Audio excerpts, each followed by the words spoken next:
नमस्कार, जय जिजाऊ, जय शिवराय, जय शंभूराजे. तुम्हा सर्वांचं नवीन ब्लॉग मध्ये सहर्ष स्वागत. तर आज मी निघाली आहे तर गावाला थोडीशी काम आहे आणि त्याचबरोबर माझ्या आजीची बहीण तिचं वर्ष श्राद्ध आहे, तर त्यानिमित्त आम्ही निघालोय. त्याचबरोबर आमचा लकीने आता अशी पिल्ली ओढली की आई आमची असली पळत गेली ना, ती रिॲक्शनच घ्यायला पाहिजे होती. लकीचं कसं आहे, आता आम्ही चाललोय, मी डॅडी आणि आई तिघच चाललेलो. सोनू, दादा, लकी तिघं, म्हणजे जी 3 माणसं आहेत ना की अशी डेंजर आहेत की त्यांचं एकमेकांची अजिबात पटत नाही. ती माणसं घरी राहणार आहेत आता. सो तर ठीक आहे, असं आता कसे राहतात ते काय माहिती, तरी आपण कॉल करणारच आहेत सारखे सारखे. तर चला आता निघूयात, उशीर होत चाललेला आहे. आम्हाला निघायचं होतं 7 वाजता, आता वाजलेत 8. तर चला, अजून ट्रॅफिक लागणार, भरपूर गोष्टी आहेत. तर चलो. अय्यो कुठं चाललंय, सोडत चाललंय एकमेकांना, असं करतो पर मला पण करत नाही कधी. त्याच्यापाशी लकी ना ग, दादा आहे, दादा मोठी जबाबदारी आहेत ग, बाकी ते. Oh my God God God. इकडे दादा ऐकत नाही. इकडे बघा, हा बघा आमचा लकी, बघा ब्लँकेट. पिट्टू पिट्टू पिट्टू उडी कशी मारती. ए पिट्टू पिट्टू पिट्टू बघा, आमचे सगळं गोष्टी पळवा पळवी चाललेली असते पिट्टूची. पिट्टू इकडे चल, धर धर बिस्किट, धर धर, उडी मार उडी मार. ए दादा तर बघा झोपलेत अजून आमच्या. आणि हे बघा ब्लँकेट बघा, ह्याचे 2-2 ब्लँकेट आहेत, त्याचा खेळ लावलाय ह्याने सगळा. निघाला फिरायला. ए पिट्टू पिट्टू त्याला काय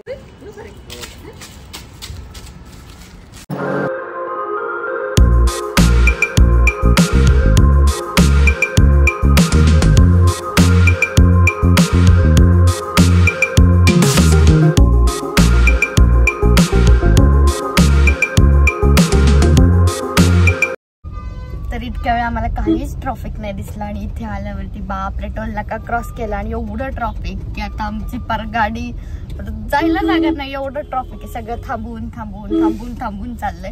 आणि त्याचबरोबर सगळ्यांना मला एक महत्वाची गोष्ट सांगायची, तुम्ही सगळे रोडने प्रवास करता, कुठे कुठे जातात, सगळे कामाला जातात, फिरायला जातात, सगळ्यांना मी एकच सांगेल, सगळ्यांनी व्यवस्थित जावा. कारण की भरपूर असे खड्डे पडलेले. काल आई लिटरली पुण्यात गेली, एवढे खड्डे होते की तिची रात्रभर कंबर दुखत होती म्हणून ती ओरडत होती. पण ठीक आहे, पण कसं खड्डे असले की त्याच्यात पाणी भरतं आणि ते दिसत नाही, त्याच्यामुळे सगळ्यात मोठा प्रॉब्लेम तो होतो. आणि मागच्या वर्षी प्रॉब्लेम झाला होता की मीच त्या खड्ड्यांमध्ये, त्याच पाण्यामध्ये धपकले होते. त्याच्यामुळे मी सगळ्यांना सांगते की सगळ्यांनी गाड्या सुद्धा हळू चालवा आणि खड्डे दिसल्यावरती, पाणी दिसल्यावरती खरंच स्लो जावा. हे सगळ्यात मोठं पॉइंट ऑफ व्ह्यू आहे. कारण की पावसाळ्याच्या दिवस आणि लागलं तर लय बेकार, लय म्हणजे लय बेकार, सोल वाटूनच. आणि आज आमचे पप्पा म्हणजे आमचे डॅडी सकाळ सकाळीच पडलेत लकीच्या नादात. लकीने पप्पांना दिला हिसका हाताला, ते दंडीशी पडले. म्हणजे शेवाळा आले, त्याच्यामुळे ते तिथं पण जपून काय आई लय शेवाळा आले. आणि मी तर सारखेच धपकत असते, त्याच्यामुळे मी तर सगळ्यांना व्यवस्थित जावं, सगळीकडे जायचंय तिकडं. पुण्यात ट्रॅफिक असलंय, गावाला बघा आपल्या ट्रॅफिक अजिबात नाही, एकदम निवांत. सगळं कसं दिसतंय आई, हिरवगार. ट्रॅफिकने उतारलाय. बघा बघा इकडे बघा, पुढे बघू शकता खड्डे कसे आहेत. त्याच्यामुळे जपून जावा सगळ्यांनी.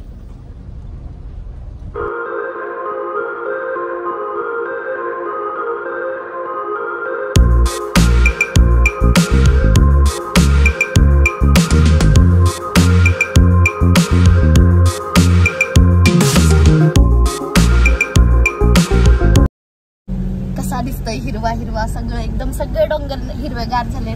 त्याच्यामुळे सगळी गुरं मेंढरं बिंढरं चालायला आलेत. मस्तपैकी हिरवगार गवत झाले ना, खायला पण त्यांना एकदम ताजं ताजं भेटतंय. आता इतक्या दिवस बिचाऱ्यांनी कसं खाल्लं काय माहिती, सुकलेलं खाल्लं असणार, कसं पण खाल्लं असणार. आमच्या इकडे धबधबेच येईनात, पण एवढा पाऊसच होत नाही की धबधबे. आधी एवढे धबधबे, जाऊ दे आधी, तुम्ही म्हणाल आधी आधी सायली ते आधीच केलाय सगळे ब्लॉग मध्ये, पण आता खरंच नाही येत आहेत का काय माहिती. कसं आहे वातावरण एकदम छान, पाऊस पडायला लागला. म्हणजे की सगळे मला म्हणतात की तू आलीस की पाऊस पडतो, पण असं काही नाही, ते निसर्गाचं देण आहे, ते त्याच्या हातात आहे, कधी पडायचं कधी नाही. पण मोस्टली असंच झाले, सायली आली आणि पाऊस पडला. तिकडे बार्शीला पण गेलो होतो ना, त्यावेळेस म्हटले की ताई तुम्ही आता आलाय ना इकडे, तर आता आमच्या इकडे पण पाऊस पडणार. हो म्हटले, नक्कीच पडू द्यात ना, चांगली गोष्ट आहे. आई छान काय म्हणतात पुढे बसली आहे खूप दिवसांनंतर, त्यामुळे आई छान असं निसर्ग संपत्तीचा आनंद लुटते. आई एकदम गालतल्या गालत हसतीये.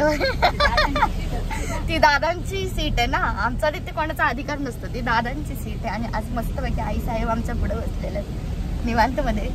आज मी एकटीच मागे बिचारी, कोणच नाही ना, लकी ना जोडू मस्ती करायला. हम अकेले है आज. बघ झाकून घेतलंय दुख्याने पूर्ण. आई बघा मस्तपैकी, आईकडे बघ जरा कशी दिसते बघू दे. कसं वातावरण आहे, महाबळेश्वर लोणावळा सगळं मागे सारेल असं वातावरण आमचं.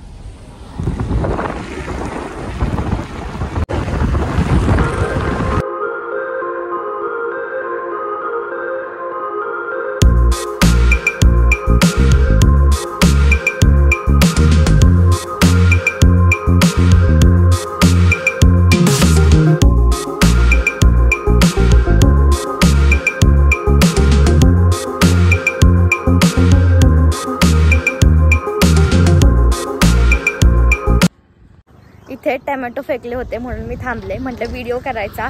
कारण की जेव्हा दर असतो ना त्यावेळेस सगळेजण म्हणतात की केवढं महाग झालं, केवढं महाग झालं. तुम्ही ह्या गोष्टीचा विचार करता का? जेव्हा कांदा टोमॅटो होतो महाग त्यावेळेस तुम्ही सारखे म्हणता की खूप वाढलंय, महाग झालंय, हे झालंय, ते झालंय. पण तुम्ही जेव्हा त्या दुकानात जाता ना शेतकऱ्याकडे, त्यावेळेस 2 रुपये कमी करूनच मागता. आणि त्याच ठिकाणी तुम्ही मॉलमध्ये जावा किंवा कुठे इतर ठिकाणी शॉपिंगला जावा, तुम्ही तिथं हाय त्या रेटला घेऊन याल.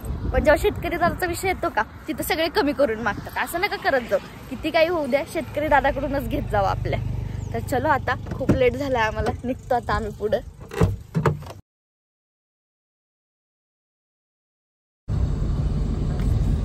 तर इथे बघू शकता आमच्या भागा म्हणजे सातारमध्ये भरपूर अशा अकॅडमी आहेत. आणि त्याचबरोबर इथे पोलीस म्हणा, आर्मीमध्ये ज्यांचं जाण्याचं स्वप्न असतं ते इथूनच सुरुवात होती. इथे ट्रेनिंगला सुरुवात होती. आणि तिकडे जे डोंगर दिसतात ते त्यातला आमचा चुमळ डोंगर, त्याच्यामुळे तिथे जातात ट्रेनिंगला, पळण्यासाठी हा घाट आहे त्यांना, व्यायामासाठी. असं आमचं भरपूर, म्हणजे की आता माझे काकाच आत्ता भरती झालेले आहेत.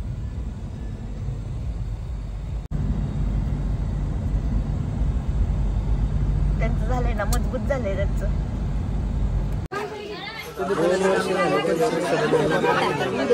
इकडे बघा, इकडे बघा आत्या, आत्या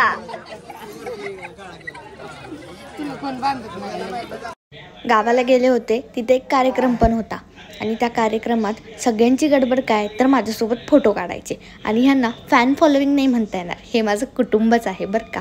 तर माझ्या कुटुंबातल्या सगळ्या सदस्यांसोबत फोटो काढायचं चाललेलं आहे. सगळ्यांची गडबड एकच, तू काढणार का मी काढणार, माझा नंबर पहिला बरं का, माझा दुसरा.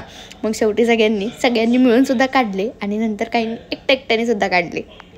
फोटो वगैरे काढून निघाले. आणि तेवढ्यात वाटेत मला आजी आजोबा भेटले. त्यांना म्हटलं कुठं जाता, अर्धा 1 किलोमीटरचं अंतर चालत, चला गाडीत बसा. त्यांना एवढा आनंद झाला, ते एवढे खुश झाले की त्यांना बस स्टँडवर नेऊन सोडलं. लय भारी होता आनंद त्यांचा. ह्याच छोट्या छोट्या गोष्टींमध्ये खूप सारा आनंद भेटतो बरं का. तुम्ही सगळे म्हणत असाल सायली हे काय मांडून ठेवलं आहे? हो सांगते थांबा. हे आहे मुद्रा यांचं कोळपणी यंत्र. चला तर मग माहिती घेऊयात बरं का. 1 नंबर कोळपणी यंत्र आहे, चालवायला एकदम भारी. आणि त्याचबरोबर इथे पेट्रोलचा वापर करू शकतो. आणि ब्राह्मणी इंजिनिअरिंग्स यांनी हे लॉन्च केलेलं आहे, हे असं कोळपणी यंत्र. तर इथे माझं कोलॅबरेशनचं शूट चाललं आहे, जे की आहे आपलं कोळपणी यंत्र. तर आत्ता सगळे गाडीत येतात आहे, मी आणि मामा मस्तपैकी गाडीवर येते. खूप वर्षांनंतर मामासोबत असं गाडीवरती चालली आहे. आता चलो पटकन तिकडे शूट चालू करायचं आम्हाला. इथं केलं पण इथं जरा काय म्हणतात चिखलात अडकत होतं जास्त, तर तिकडे जाऊन बघू आता किती काय कसं आहे रान बघू.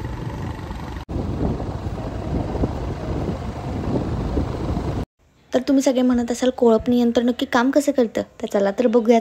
सर्व पिकांमध्ये कोळपणी, बाळ भरणे, वखरणे, भर लावणे, सरी जोडणे, चर पाडणे, फळबागा, फुलबागा, सर्व भाजीपालांमध्ये अंतर मशागतीसाठी एकदम उपयुक्त असं मशीन आहे. मी स्वतः वापरून पाहिलं, मला तरी पर्सनली खूप जास्त आवडलं. आणि त्याचबरोबर सगळे व्हिडिओ काढून झाल्यानंतर हात बघू शकता एकदम लाल पडले होते, कारण की ती मशीन चालवून मी हसत होते खरं ते हाताला बघून. त्यानंतर फोटोशूट झाला. आणि तुम्हाला सगळ्यांना प्रश्न पडला असेल की ही मागची जी सीताफळची बाग आहे ती कोणाची आहे, तर ती आहे माझ्या मम्मींच्या मामांची. किती छान दिसतोय ना परिसर, एकदम हिरवागार. आणि हा काका दिसतोय का समोरचा, त्याची बाग आहे बरं का ती. Bye bye. आजोबा कुठे गेले? पाहिजे खरं व्हिडिओ मध्ये.